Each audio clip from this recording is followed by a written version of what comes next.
Hello everyone, welcome to my channel. My name is Xony, and today we're going to have some more stories from Reddit. But before we start, it would be so much appreciated if you would subscribe to my channel, like the video if you enjoy it, and maybe leave a comment down below. These simple clicks would mean a lot to the future of this channel and really reward the effort that I put in every day. And now, without further ado, let's go. Now let's get into today's stories to find out what happened. I guess you could say I started from the bottom, and now I'm here. I became an engineer by the age of 29. I had a few non-serious girlfriends during that time. I never told them what I was studying because I never felt like they needed to know. I guess I was pretty mysterious in my dating life. I did the same thing when I met my future wife. She didn't have very much money, but she could take care of herself while we dated. She met my uncle a few times at family gatherings because I wanted him to help me decide if she was a great quality woman. My uncle became an involved father figure to me after my father died when I was young. My wife knew this, but she didn't know that he owned a nightclub in San Antonio that we frequented in our dating and early married life.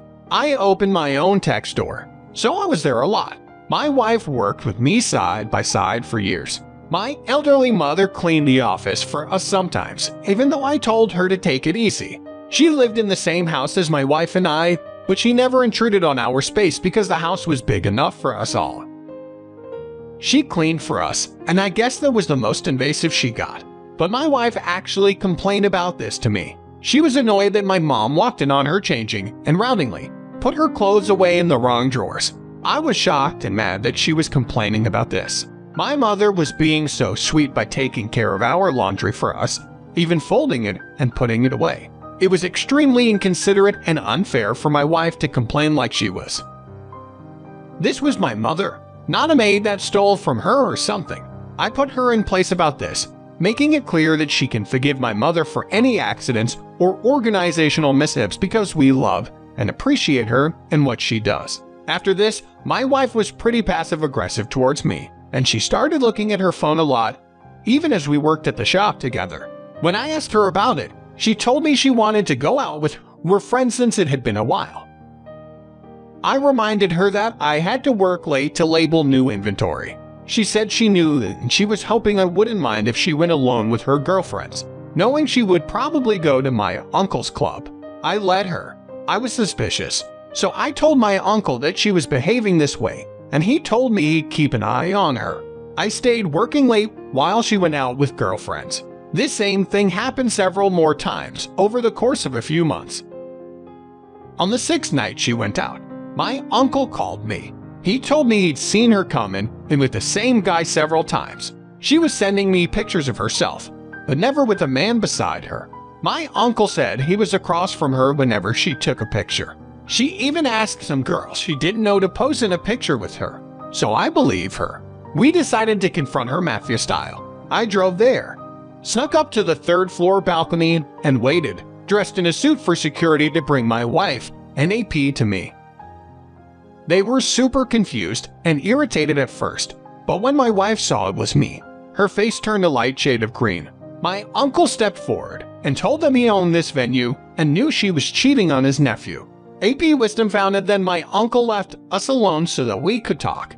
She started apologizing profusely, begging me to forgive her because she didn't know my uncle owned this place. I asked how that was supposed to pardon her from cheating on me. I said it was lucky I kept his ownership a secret. Otherwise, she might have gone away with dating this guy as long as she wanted. She took this chance to tell me they never slept together and that AP is gay, so I should forgive her, and we could pretend this never happened. She looked at him like she needed him to lie for her. I could see everything that happened between them. But my wife tried really hard to look innocent and truthful. I asked AP if this was true, or if he had intimate with my wife. He looked extremely nervous and put on the spot. He asked if I was going to kill him, which gave me a good laugh. Once I assured him I wouldn't, he couldn't resist bragging that he took her to his apartment several times. She screamed no over and over as I told her she was fired and I would be filing for divorce. She fell to her knees, realizing her life of luxury and endless fortune was gone. Her plans for renovating the kitchen were gone. Her beauty fountain and garden were no longer hers. She told me she realized she was a stupid fool to spend time with AP or even trust another man. I just told her the unforgivable thing was her sleeping with him. I thanked AP for telling me the truth while she continued crying her eyes out. She said she knew she didn't deserve my forgiveness, but if I didn't, she could never recover or move on in life. I said I didn't care what happened to her now because she proved herself to be less than worthy of my love and financial security. She was bawling as my uncle came out to the balcony and had security escort them out. She was banned from returning to the club. I partied hard for a few days and took a break from work. I met my next loving woman that way and got a lot of grief out of my system. I was glad I didn't have children with her and was able to stay strong and resist taking her back when she came to get her stuff out of the house. I made a lot of friends, and it wasn't hard to find someone worthy of the job my wife had at the tech shop. Now let's get into today's second story. I, 24, met my girlfriend 20 online. She had lots of friends and a lot of different hobbies and talents. I was hesitant, with good reason to trust her. A little voice in my head told me that she would lie to anyone if she could get what she wanted. I dated her because I wanted her to prove that voice wrong. I didn't know who she was, so if anything, it was wrong of me to judge her. She fell for me fast. I was just honest with her, and her favorite thing to do together was skiing. We were extremely competitive. She'd been skiing since she was 8 and I'd been since I was 3. During the 2 years we dated, she met my closest skiing friends. All the friends I had were skiers. One of these was Mark. We weren't very close, but we did have some good laughs together, so I trusted him as part of the group. One day, I was one of the last ones on the slope. When I got inside the lodge, Mark and this one other guy I didn't recognize were talking in hushed voices with my girlfriend. I approached and they became silent. She was facing away, so she didn't realize I was there. I heard her say, "We'll see who gets the prize." I asked what they were talking about, and she was startled.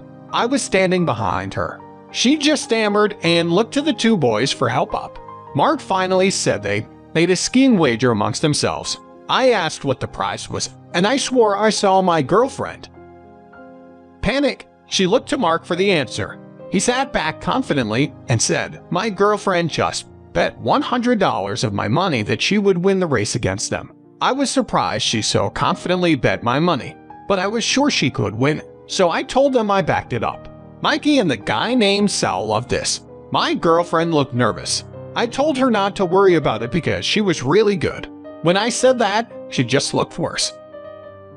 The next day at the top of the hill, I wished her luck. I followed behind them, even though I was not part of the race. She did extremely well, but Mark won. I congratulated him and paid him $100 right away.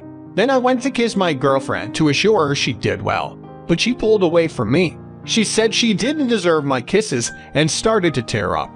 I asked why she felt so bad, and Mark said it was because she was his prize for winning. My money was just a bonus he thought of at the last minute, but she was the prize for whoever won. I got up in his face and asked what he was talking about. He told me to ask her because it was all her idea. She wouldn't look at me, but she didn't deny it. I just left for the ski lodge, which was where they went to. She didn't care that I gave her a ride to the mountain today. She didn't care that now I was seeing her go home with Mark. It was the worst feeling ever. I forgot about the $100 for a while and didn't go skiing either. For 20 days, I only lived for my dog. Of course, my parents called me and I told them what was going on. It helped a little, but not very much. On the 21st day, my ex showed up at my door. Obviously, we were over at this point. She had $300 wrapped in a bow held out in her hand, and she opened her robe to reveal other things wrapped in house. She said she needed to be with me. That's all she got to say before I grabbed the money out of her hand and slammed the door. I'm sure it was the first time she was ever denied by a man. She tried texting me a few hours later, so I took the time to tell her she needed to learn a lesson. That being that she can't just do whatever she feels like and expect things to work out in her favor. She shouldn't be able to cheat on me, ghost me for 20 days, and then receive forgiveness so I would never speak to her again. I still haven't. and I hope this story gives people the strength to resist taking back or staying with a bad woman.